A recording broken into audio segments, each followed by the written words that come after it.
La princesse Clove enseignait aux servantes la manière de soulager les douleurs des montures en plongeant leurs sabots dans de l'eau salée.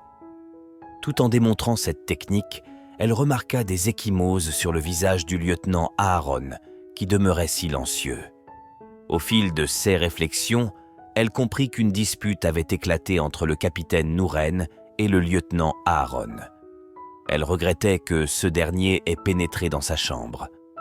Au même moment, un petit garçon tenant une carafe de vin de prune glissa, renversant malencontreusement le liquide sur les vêtements de la princesse Clove. Le jeune garçon s'inclina humblement, suppliant la princesse de lui épargner tout châtiment. Deux servantes spéculèrent que le garçon était un nouveau domestique et ajoutèrent que son père était décédé pendant la guerre, le contraignant ainsi à prendre en charge sa famille en travaillant comme domestique. Malgré ses vêtements tachés de vin, la princesse demanda au jeune garçon de se relever et lui conseilla d'être plus prudent à l'avenir. Le garçon acquiesça avec respect. Pendant que Caris fouillait tout le palais à la recherche de la princesse, elle la découvrit étonnamment dans le ranch. Surpris, elle s'interrogea sur l'état taché des vêtements de Clove. Caris cherchait Clove suite à un conseil de guerre qui se déroulait à ce moment-là, et elle lui annonça qu'elle devrait s'y rendre. Ainsi, elle lui remit une cape pour dissimuler ses vêtements souillés. Cependant, la princesse ne comprenait pas pourquoi Caris semblait si nerveuse. En réponse, Caris expliqua qu'il ne s'agissait pas d'un simple conseil de guerre. Elle informa Clove qu'il impliquait les plus hauts dirigeants, affirmant que l'autorité du prince héritier fléchissait sous leurs interférences. Perplexe quant à la marche à suivre, Caris, préoccupé, réfléchissait intensément à une solution, soutenant que l'intervention de ces dirigeants risquait de compromettre tous les efforts déployés pour instaurer la paix entre les deux clans.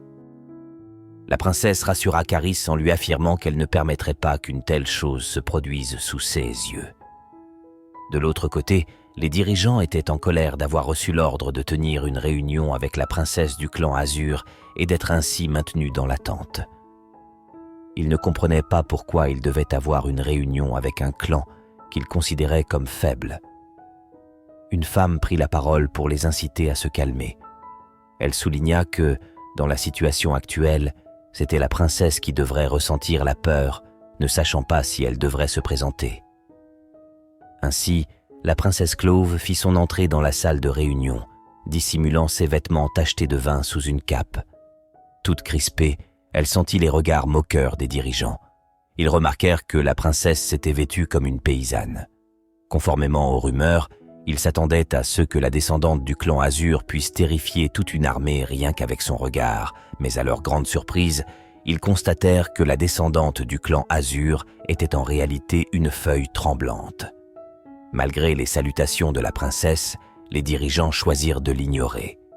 Dans un accès de colère, la princesse éleva la voix en se présentant sous le nom de Clove, affirmant sa position en tant que descendante du clan Azur. Dans un geste audacieux, elle retira sa cape, dévoilant ainsi ses vêtements tachetés laissant les dirigeants sous le choc. Les dirigeants félicitèrent à la princesse pour ses fiançailles avec le prince Kiro et celle-ci les remercia.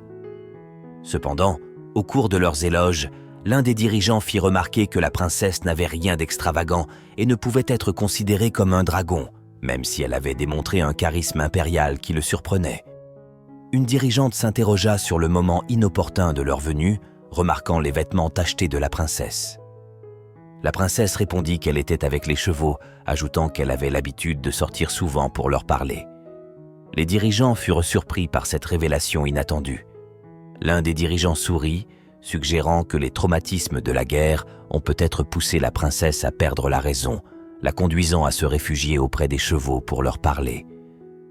Il affirmait que la princesse n'avait aucune connaissance de ce qui se passait autour d'elle. Le dirigeant ajouta que bien qu'il soit curieux de savoir ce que les chevaux lui avaient dit, ce n'était pas la raison de leur présence. Il espérait qu'avec cette alliance, l'unification des deux clans pourrait créer une entité plus forte. Il souligna ensuite, conscient de la situation précaire du royaume du clan Azur, que cet état de choses pourrait contribuer au développement de l'empire du clan de Dragon Pourpre. Le dirigeant fit remarquer que, malgré les 300 années de guerre, la majeure partie des terres du clan Azur restait intacte, imaginant les possibilités de vastes terres fertiles regorgeant de gibier sauvage. Il envisageait que ces terres pourraient être utilisées pour mobiliser leurs forces, tirant parti de telles ressources pour étendre leur armée et renforcer les liens entre les deux clans.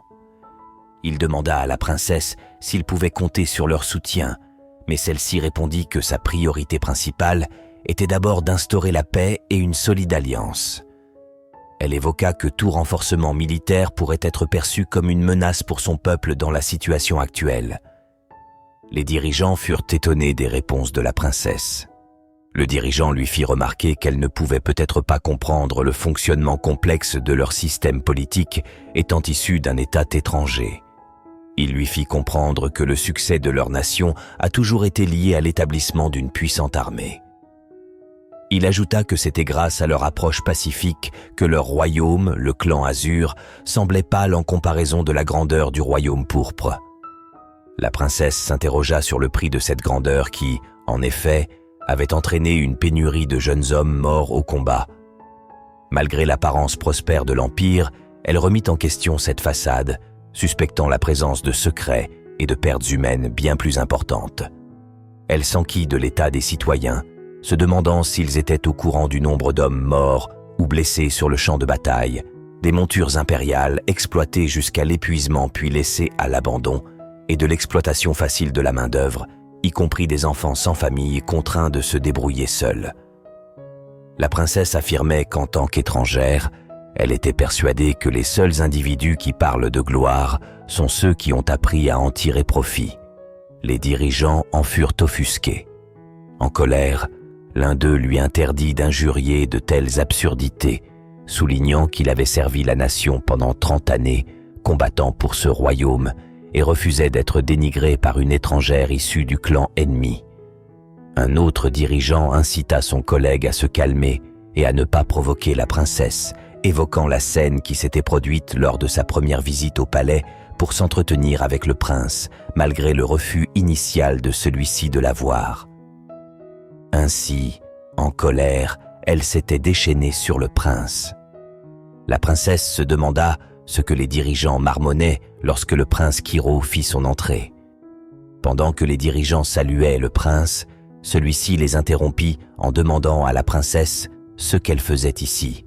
Le prince s'approcha de la princesse, mais celle-ci, effrayée, recula. Cependant, le prince attrapa sa main et lui fit un baiser. La princesse, étonnée, fut complimentée par le prince sur sa tenue audacieuse, assimilant son choix à son tempérament. Le prince s'interrogea sur la manière dont la princesse savait que la soie rouge était sa préférée, mais celle-ci ne comprenait pas son comportement. Le prince se rapprocha des oreilles de la princesse et lui chuchota de jouer le jeu. Ainsi, le prince proposa un dîner avec la princesse et admit qu'il ne pouvait supporter l'attente de leur prochaine nuit ensemble. Il s'enquit des mets préférés de la princesse et proposa un plat digne d'un dragon, ce qui fit rougir la princesse, admettant que cela lui ferait très plaisir. Les dirigeants étaient gênés par la conversation entre le prince et la princesse. L'un des dirigeants admit que la présence du prince les avait pris au dépourvu, pensant qu'il serait occupé toute la journée. Le prince avoua que le dirigeant avait raison et qu'il avait décidé de mettre fin à ses obligations plutôt pour passer du temps avec sa fiancée. Il admit que passer du temps avec sa femme était bien plus stimulant que ses nombreuses réunions. Le prince révéla qu'il avait été surpris d'apprendre que la princesse était en réunion avec les dirigeants. Souriant, il suggéra que c'était une simple coïncidence. Il menaça les dirigeants en leur disant que s'ils voulaient sa tête, ils devraient le faire en face de lui. Les dirigeants, choqués, répondirent qu'ils ne feraient jamais une telle chose, affirmant que tout ce qu'ils cherchaient était la sécurité du royaume. Le prince ajouta que normalement, l'état du royaume devrait être discuté à deux et non avec la princesse seule. Tendant le bras vers la princesse, il affirma qu'avec elle à ses côtés, ils apporteraient la prospérité à leur royaume. Hésitante, la princesse décida finalement de prendre la main du prince qui rougit. Elle admit qu'elle ferait son nécessaire. Le prince, souriant, se retourna et remercia ses dirigeants d'être passés. Le général donna l'ordre à Rena d'envoyer un message au grand maréchal, lui disant qu'un désastre s'était abattu sur la cour. Au loin, le capitaine Nouren et Caris, choqués par les disputes violentes entre le prince et la princesse, observaient la scène. Le prince était en colère contre la princesse, car elle n'aurait pas dû aller à la réunion sans le prévenir, admettant que ses dirigeants étaient dangereux. Il affirmait qu'elle avait de la chance qu'il soit venu aussitôt qu'il ait appris la nouvelle pour jouer la comédie. Cependant, la princesse rétorqua qu'elle n'avait pas besoin de lui, avouant que tout se passait bien avant son arrivée. Pendant ce temps, le capitaine Nouren décida d'aller mettre fin à la dispute avant qu'elle ne dégénère, mais Caris l'en empêcha, lui disant qu'il gâcherait tout. Ainsi, 2 soldats bloquèrent le passage du capitaine. Caris jeta un coup d'œil aux deux puis sourit, se réjouissant que le prince et la princesse se soient comportés comme des alliés aujourd'hui et espérant que cela perdure. Le prince reprochait à la princesse son manque de préparation, la qualifiant de naïve. Il insistait sur la nécessité d'avoir un plan avant de se lancer dans des situations périlleuses. Cependant, la princesse affirmait avec assurance qu'elle pouvait se débrouiller seule. Le prince, perplexe, lui suggérait au moins de se couvrir avant de se rendre à la réunion. Mais la princesse répliquait qu'elle avait délibérément choisi son apparence. Elle interrogeait le prince sur l'importance de son allure, se demandant s'il aurait préféré qu'elle se cache. La princesse déclarait qu'elle ne laisserait pas une simple tâche entacher son autorité, ni accepter d'être utilisée comme un pion contre son peuple. Malgré l'intervention du prince, elle restait indécise quant à la nature de ses sentiments envers lui, reconnaissante ou contrariée. La princesse avouait son incompréhension face au prince, rappelant qu'hier encore, il refusait de la rencontrer et de la considérer comme un objet de désir. Elle s'interrogeait sur la raison pour laquelle le prince risquait de s'abaisser à son niveau, alors qu'il semblait avoir honte d'elle. Le prince répliquait qu'il n'avait pas honte, mais qu'il préférait qu'elle ne devienne pas une cible. Il reconnaissait que la princesse avait eu de la chance qu'il intervienne avant que la situation ne dégénère. Cependant, il soulignait la difficulté de contrôler ses généraux, ajoutant que la princesse ne devrait pas jeter de l'huile sur le feu. La princesse, perplexe, interrogeait pourquoi le prince paraissait constamment sous menace et incapable de les maîtriser, comme s'il était animé par une crainte persistante. Le prince, en retour, s'interrogeait sur la possibilité d'avoir peur d'elle. La princesse insistait sur son désir de mettre fin à la guerre et demandait s'il y avait quelque chose compromettant l'alliance. Le prince la mettait en garde, suggérant d'agir avec prudence la prochaine fois. Il laissait entendre que la prochaine fois, elle pourrait ne pas être aussi chanceuse. Il adressa ses salutations à l'homme au bandeau qui semble s'inquiéter pour elle. Pendant ce temps, 2 servantes spéculaient sur le futur mariage entre le prince et la princesse, imaginant comment serait leur enfant si les 2 dragons fusionnaient. Le lieutenant, entendant leur discussion, se demandait comment la princesse avait survécu à la réunion sans son intervention. Les dirigeants, furieux que le prince se soit immiscé dans la réunion, ne comprenaient pas son comportement. Il y a 1 mois, le prince était prêt à prendre le contrôle des terres du royaume du clan Azur, et maintenant il semble vouloir la paix. Les dirigeants craignent que la princesse ne perturbe leurs plans à l'avenir. Le lieutenant, dans ses réflexions, se réjouissait que la princesse ait bien traversé la réunion sans lui. Il reconnaissait qu'elle avait toujours su se débrouiller, peu importe les défis du monde. Soudain, 2 servantes effrayées se réfugiaient derrière le lieutenant, implorant le pardon d'une dirigeante. Confuse, elle se retrouvait dénoncée par la dirigeante pour avoir informé le prince de la réunion, mais elle niait catégoriquement lui avoir fait part de cette information. La dirigeante menaçait de corriger la princesse plus tard, ordonnant au lieutenant de s'écarter. En colère, le lieutenant menaçait la dirigeante, affirmant qu'il aurait affaire à lui si elle osait toucher la princesse. Tandis que le prince contemplait le coucher de soleil dans sa chambre, il en profitait pour s'asseoir et écrire une lettre au chevalier sur le champ de bataille. Cette missive annonçait le mariage entre le prince et la princesse, ainsi que l'accord de paix résultant de cette union. Se levant, il s'approcha de la fenêtre et se plongea dans ses réflexions, évoquant la possibilité que, avec le temps, les 2 peuples cessent de se considérer comme des ennemis pour devenir des alliés. Au loin, il aperçut la princesse et sa sœur Caris discutant avec d'autres personnes. Plus tard dans la nuit, tandis que la servante Maï peignait les cheveux de la princesse, elle en profita pour complimenter la chevelure de la princesse. Les servantes spéculèrent sur le fait que la princesse devrait redoubler d'efforts pour séduire le prince, ajoutant que le mariage aurait lieu dans une semaine. La princesse, dans cesse réflexion, constata que depuis son arrivée au palais, elle avait à peine vu le prince et il lui avait rarement adressé la parole. Ainsi, Mei s'enquit des nouvelles du royaume, apprenant que de nombreux soldats du champ de bataille avaient été renvoyés chez eux, annonçant ainsi une pause temporaire dans la guerre. Les servantes furent contentes de retrouver leur mari. Pendant ce temps, la princesse, heureuse d'avoir pu mettre fin à la guerre, était plongée dans ses pensées en tenant un ornement dans ses mains, se remémorant sa mère. Elle aurait aimé la prendre dans ses bras une dernière fois pour lui annoncer la fin de cette guerre. Des larmes coulèrent, mais elle était heureuse d'avoir enfin mis un terme à ce conflit. Inquiète, Mei s'enquit de l'état de la princesse. Soudain, l'une des servantes annonça un visiteur, un jeune garçon tenant une mallette dans les mains qui s'approcha de la princesse. La princesse ouvrit et découvrit une robe splendide. Toutes les servantes étaient en admiration devant cette robe, soulignant qu'elle était en soie impériale. Le jeune garçon expliqua que c'était un cadeau du prince, ce qui étonna la princesse, la faisant rougir. Il ajouta que le prince souhaitait qu'elle se joigne à lui pour le dîner de ce soir. La princesse, étonnée, pensait que c'était peut-être une plaisanterie, se remémorant l'invitation à un dîner lors de la réunion avec les dirigeants. Le banquet étant prêt, les servantes souhaitaient un agréable moment au prince. Assis à la table, le prince attendait la princesse. L'un des serviteurs s'approcha de lui, lui assurant de ne pas s'inquiéter et affirmant que la princesse serait bientôt présente. Il ajouta qu'aucune femme ne pouvait résister à son charme. Agacé par ses propos, le prince l'invita à rejoindre sa place. Très en colère que la princesse ne soit pas encore venue, le prince, plongé dans ses pensées, se demandait si elle viendrait après tout ce qu'il lui avait infligé. Il espérait qu'offrir un cadeau pourrait dissiper la tristesse dans les yeux innocents de la princesse. De l'autre côté, la princesse, en colère contre ses servantes, regrettait d'avoir écouté leurs paroles.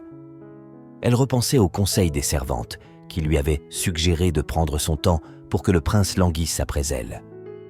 Elle avoua sa nervosité à l'idée d'un tête-à-tête avec le prince et avait prévu d'offrir un cadeau en lui disant que personne ne pouvait refuser une tasse de sa mère. Soudain, elle perçut l'odeur de la viande et instinctivement, ses yeux de dragon s'éveillèrent, impatiente de manger. Se hâtant alors que le prince l'attendait, elle arriva. Le prince remarqua que la nourriture était en train de se refroidir, mais soudain, il entendit des bruits de pas. Se retournant, il se leva et vit à travers les rideaux la silhouette d'une femme. Content, il fit remarquer qu'il pensait que la princesse ne viendrait pas.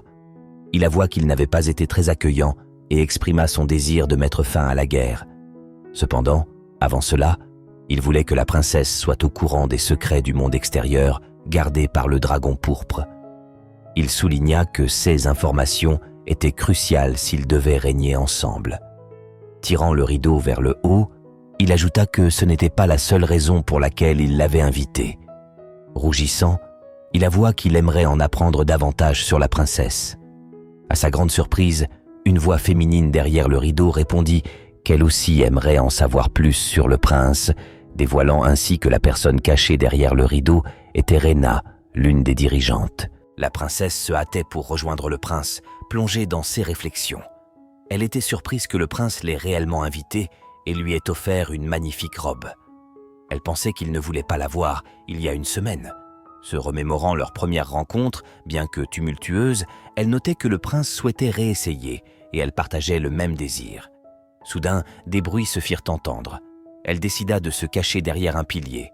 Jetant un œil à travers une ouverture du rideau, elle découvrit que le prince était en colère, que les dirigeants aient tenu une réunion avec la princesse sans le tenir au courant. Rena répliqua qu'ils avaient simplement eu une conversation avec la princesse. À travers le rideau, la princesse découvrit que le prince discutait avec Rena, l'une des dirigeantes. Elle s'informa alors de la raison de la présence de Rena. Pendant ce temps, Rena reprochait au prince de ne pas lui avoir écrit une seule fois pendant son mois sur le front de guerre. Elle soulignait que le prince l'évitait du regard lors de la réunion et demandait s'il comptait vraiment faire comme si rien ne s'était passé entre eux. Le prince affirmait que tout ce qui s'était passé entre eux était une erreur et une perte de temps. Il rappelait à Reyna qu'il ne l'avait pas invitée à dîner et lui demandait comment elle avait pu être informée. Celle-ci révéla que les servantes du palais parlaient sans retenue toute la journée. Reyna en profitait pour complimenter le prince sur sa tenue, ajoutant qu'il était encore plus charmant. Elle faisait allusion au fait que maintenant qu'il s'était incliné devant la princesse du dragon azur, il pouvait porter cette couleur, faisant référence à son vêtement bleu. Le prince lui rappela que cette guerre devait se terminer tôt ou tard. Il exprima sa fatigue de voir ses hommes mourir au combat et son désir de ne plus se battre. Il avoua que sa sœur Caris avait raison au sujet de la nécessité d'alliances comme celle avec la princesse. Il souligna la loyauté, l'intelligence et le courage de la princesse, ce qui la fit rougir. À ce moment, Reyna reprocha à Caris d'avoir trahi les dirigeants en allant négocier avec le clan ennemi. Elle supposa que si le prince avait continué la guerre, il aurait pu entrer dans l'histoire en faisant tomber la nation azurée. Reyna affirma que la princesse portait une haine envers le prince. Reyna enlaça le prince par derrière et lui suggéra de tuer la princesse. Choquée par ces paroles, la princesse se rappela du jour où elle avait fait un rêve et que le prince avait attrapé son cou, la serrant très fort. Elle se plaignait de douleur à la tête. Le prince, en colère, attrapa le cou de Reyna et le serra progressivement, ajoutant que la prochaine fois qu'elle ferait une telle proposition, elle devrait considérer ceci comme un avertissement. Il relâcha ensuite Reyna et entendit un bruit. Se dirigeant vers le rideau, il découvrit la princesse étendue au sol. Plongée au cœur de ses rêves, la princesse s'éveilla soudainement. Paralysée, elle était incapable de faire le moindre mouvement, même de respirer. La crainte l'envahit à l'idée que le prince puisse découvrir son impuissance. Cependant, le retour à la réalité la ramena dans les bras réconfortants de son prince. Pendant qu'ils échangeaient des regards, le prince, inquiet, s'enquit de l'état de santé de la princesse. Celle-ci, encore étourdie, ne dit pas un mot. Le prince était content que la princesse soit venue, pensant qu'elle ne viendrait pas à son dîner. Au même moment, les servantes, témoins de la scène, accoururent vers le prince, manifestant leur inquiétude pour la princesse. Malgré les assurances de cette dernière quant à son bien-être, le prince ordonna aux servantes de trouver rapidement le médecin de la cour. La princesse, dans un souci de rassurer son prince, affirma qu'elle allait bien. Cependant, le prince l'interrompit, soulignant qu'il ne pouvait se permettre de perdre du temps à écouter quelqu'un qui peinait à se tenir debout. Il ajouta que la princesse semblait inconsciente de l'état déplorable dans lequel elle se montrait. Il y a quelques instants à peine, la princesse avait affirmé être en bonne santé, mais c'était avant d'entendre la conversation entre le prince et Reyna.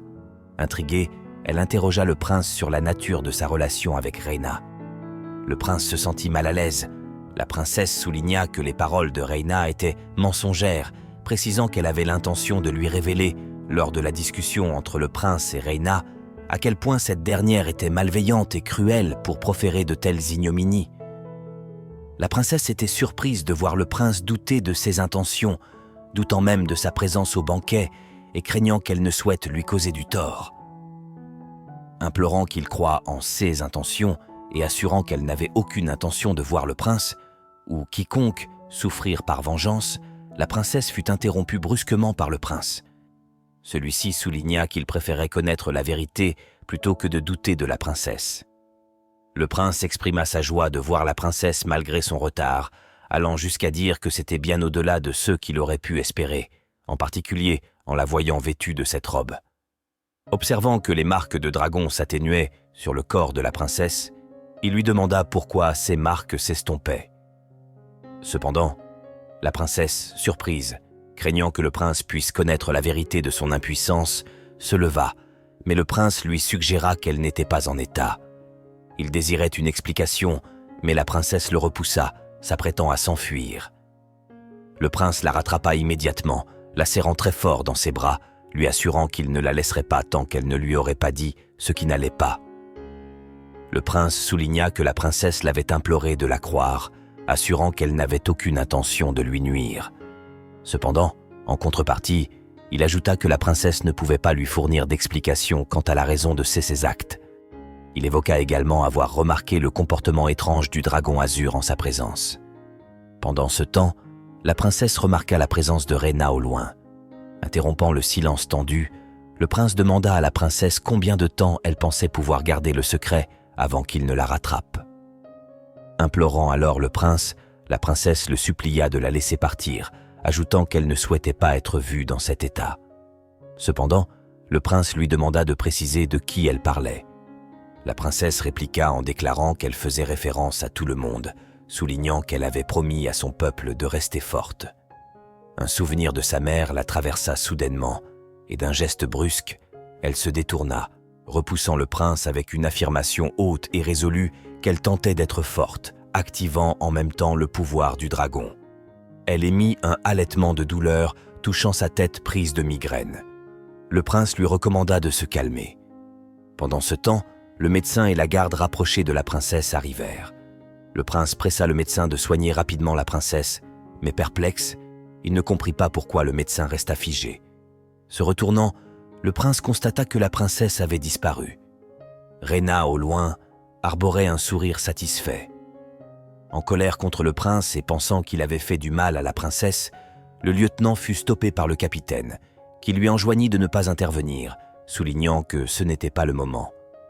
Il proposa plutôt d'aller retrouver la princesse avant que quelqu'un d'autre ne le fasse. Ainsi, Reyna s'en alla, souriante. Au même moment, la princesse tituba. Elle comprit que la vérité qu'elle avait cachée ne pouvait être révélée actuellement, sachant déjà que les généraux souhaitaient sa mort. Tant de questions tourbillonnent son esprit alors qu'elle se demande quelles conséquences résulteraient de la révélation de la vérité. Soudain, une main surgit et lui couvrit la bouche.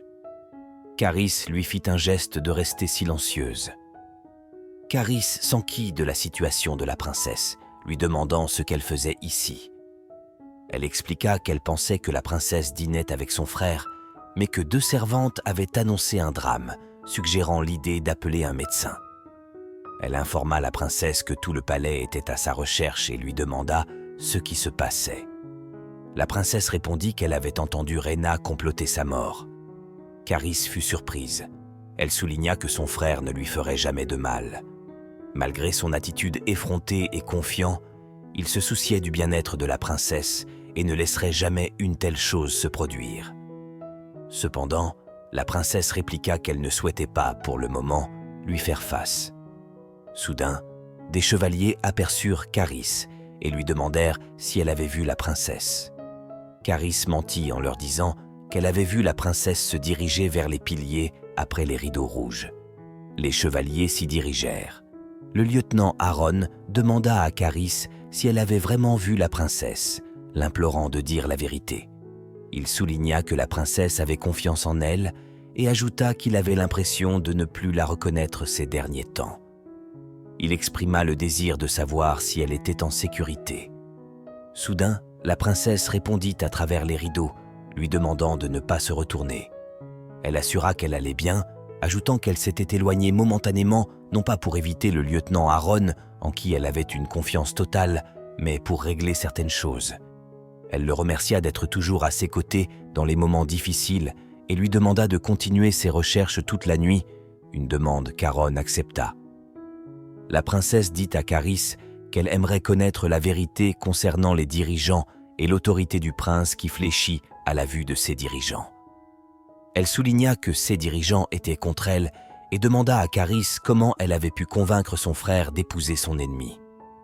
Elle l'interrogea sur les raisons pour lesquelles les dirigeants traitaient Carys de traîtresse et demanda si l'idée de l'alliance entre les 2 clans était de son fait. La princesse se rappela du jour de leur négociation, mentionnant que Carys avait dit que le prince voulait se marier à une princesse au sang de dragon. Elle exprima des doutes quant au fait que le prince ait décidé de cet accord. La princesse demanda comment Carys avait persuadé le prince d'aller à l'encontre des généraux. Celle-ci répondit qu'elle n'avait pas convaincu le prince. Elle souligna qu'elle avait lutté toute sa vie pour guider son frère vers un règne libre. Elle ajouta que cette alliance était une affaire spéciale, bien qu'elle ne puisse pas s'attribuer tout le mérite, affirmant qu'elle s'était contentée de rassembler les morceaux et que quelqu'un d'autre les avait remis en ordre. La princesse lui demanda de qui elle parlait.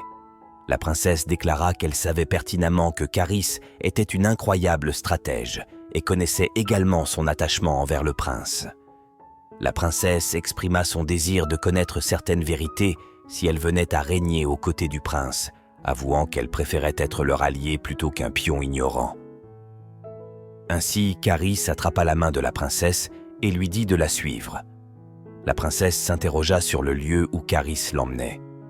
Celle-ci rétorqua que si elle voulait des réponses, elle devait la suivre. Ainsi, elles parvinrent à une entrée encadrée par des gardes. La princesse interrogea Caris sur la raison de la présence de tant de gardes. Caris lui conseilla de ne rien révéler à personne une fois à l'intérieur et de suivre scrupuleusement ses instructions. Une fois entrées dans la salle, elles s'inclinèrent. Caris enjoignit à la princesse de ne pas relever les yeux sous aucun prétexte. Une femme sortit alors, crachant du sang, et demanda pourquoi elle était dérangée à cette heure. Caris répliqua qu'elle souhaitait lui parler, mais la femme l'interrompit en remarquant qu'elle avait emmené une invitée. Tendant la main, elle releva ensuite le visage de la princesse, déclarant que cela faisait des décennies qu'elle n'avait pas vu des yeux pareils. Elle avoua avoir toujours voulu arracher ses yeux, mais Caris l'implora de ne pas le faire en l'appelant « mère ». La princesse fut étonnée. Le visage de la mère exprimait la colère malgré sa maladie. Un malaise s'installa autour de la table, créant une atmosphère tendue entre l'impératrice, Caris et la princesse. Au cours de ces réflexions, la princesse réalisa que Caris ne mentait probablement pas lorsqu'elle évoquait les nombreux secrets enfouis dans ce palais. En jetant un regard à Caris, elle constata que, visiblement, elle n'était pas la seule à ressentir une certaine nervosité. La soirée ne suivait pas le déroulement prévu par la princesse. Elle avait envisagé de passer simplement du temps avec le prince, mais les événements prirent une tournure inattendue. L'impératrice, interrompant le moment, ordonna à la princesse de se lever et de se retourner. Cette dernière acquiesça. L'impératrice exprima son mécontentement quant à la silhouette de la princesse, critiquant la finesse de ses hanches et suggérant qu'elle était sous-alimentée. Elle sollicita l'avis de sa fille, Caris. À ce moment précis, un jeune garçon fit irruption, remettant à l'impératrice le thé médicinal que le médecin avait préparé. L'impératrice, mécontente de la saveur amère du breuvage, se demanda pourquoi le médecin persistait à le rendre aussi désagréable. La princesse, étonnée de revoir ce jeune garçon, constata qu'il était décidément partout. L'impératrice, esquissant un sourire, révéla qu'il était son informateur, soulignant que la plupart des gens ne le remarquaient même pas, ce qui en faisait un excellent espion. Elle s'enquit de l'état du prince, apprenant qu'il avait sauté le dîner et semblait troublé. L'impératrice chargea le jeune garçon d'informer le prince que la princesse se reposait dans sa chambre, tout en lui demandant de veiller sur le prince. Pendant ce temps, la princesse, complètement choquée, interrogea l'impératrice sur l'utilisation du jeune garçon pour surveiller le prince. L'impératrice répliqua en précisant qu'elle ne considérait pas cela comme de l'espionnage, mais plutôt comme prendre soin de son fils. Elle ajouta qu'elle ne pouvait rien y faire si le prince préférait mourir que de lui rendre visite. Toussant légèrement, l'impératrice expliqua à la princesse que l'état d'un royaume reflète son dirigeant. Elle souligna que ses ennemis devraient être ravis de la voir dans cet état et que pendant que le pays s'effondrait, elle était confinée dans une chambre. Elle attribua la souffrance du royaume à sa propre faiblesse, affirmant que le futur roi, le prince, était entouré de manipulateurs cherchant à le contrôler. La princesse, perplexe, ne saisit pas pleinement la situation. Elle souligna que, normalement, les dragons pourpres règnent par droit divin et ne comprenait pas comment le prince s'était retrouvé dans une telle situation. L'impératrice répliqua que c'étaient les conséquences d'une guerre persistante depuis plus de 300 ans. L'impératrice ajouta que, avec le déclin et la mort des dragons divins, le pouvoir et l'influence penchaient en faveur de ceux qui persistaient dans le combat. C'est ainsi que la princesse constata que les marques de dragon de l'impératrice s'atténuaient. Soulignant qu'autrefois elle soutenait cette guerre, l'impératrice révéla qu'elle avait changé d'avis le jour où elle réalisa les conséquences dévastatrices de ce conflit sur son royaume, sur ses enfants et sur elle-même. Le remords la hantait pour la perte de son mari, mort au combat. Malgré la douleur, son fils aîné avait réussi à combler ce vide. Il n'était pas seulement un prince, mais un leader capable de rassembler les gens. Elle expliqua comment son fils aîné était toujours là pour Kiro et Caris, les enseignant à prendre soin l'un de l'autre. Cependant, après un certain temps, lorsqu'elle apprit la mort de son fils aîné sur le champ de bataille, la douleur fut si intense que plus rien n'avait d'importance à ses yeux. La vie lui semblait dépourvue de sens, et les devoirs qu'elle négligeait s'accumulèrent sans cesse. 6 ennemis se tournèrent alors vers une opportunité irrésistible, un enfant orphelin, brisé et désorienté, qui portait désormais le fardeau de diriger un empire vers la guerre.